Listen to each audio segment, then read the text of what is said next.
Mga kabalita, nangalahati na tayo sa buwan ng Setyembre. Nakaisa tayong bagyo habang naging mahina ang hanging habagat. Malaking bahagi ng ating bansa ang nakatanggap ng kaunting ulan kumpara sa karaniwan.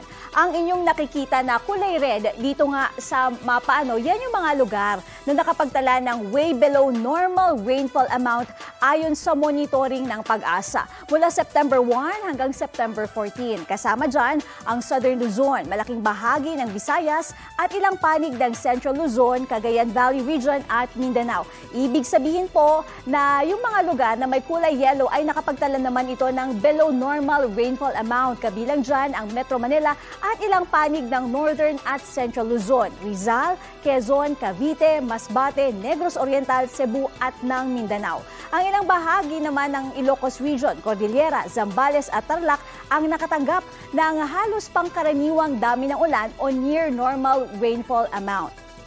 Sa ngayon, nakikita ng Pag-asa na Intertropical Convergence Zone. Ito po yan ang magpapaulan sa Mindanao habang mga local thunderstorm naman sa iba pang panig ng bansa.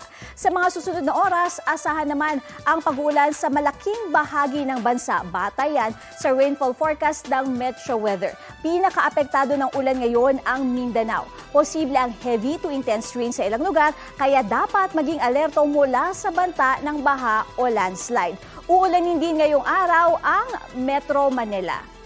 Ako po si Katrina Son. Iyan ang latest mula sa GMA Integrated News Weather Center. Maasahan, anuman ang panahon.